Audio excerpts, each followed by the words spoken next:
let's work some straight stitch.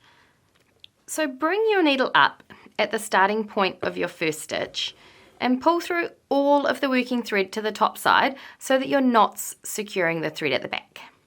Okay, now poke your needle down at the end point of the first stitch and then reach under and slowly draw your needle and all the working thread through to the back. And you only need to be really gentle as you pull the stitch flat. You don't need to pull it super tight. And then what do you know? You've made your first stitch. Okay, so now let's move on to the second stitch. I'm going to choose the point that's closest to where I just finished. So bring your needle up at one side of the next stitch and once again just draw through all that working thread to the top. And then poke your needle down at the other end of your second stitch. Gently draw through all the working thread to the back, and hey, now you've made 2 straight stitches. So let's do that again.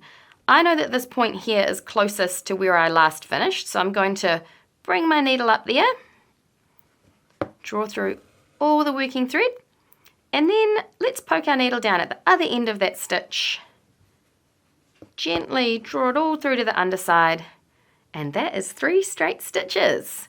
Now sometimes you're working straight stitch and they might all end at a point. So when I do these, I like to bring my needle up at one end and then I poke down at the center.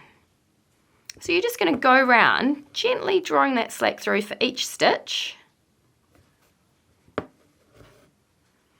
Here, I'm actually going to poke my needle down into the same hole as last time. And because I'm not pulling super tight, that's totally cool. So I'm just going to work my way around the star, always poking my needle down at the center.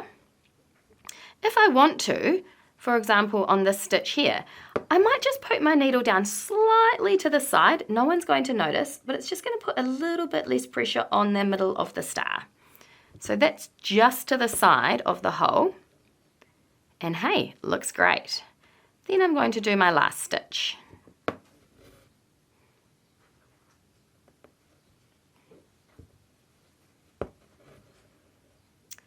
And that's how we do straight stitch.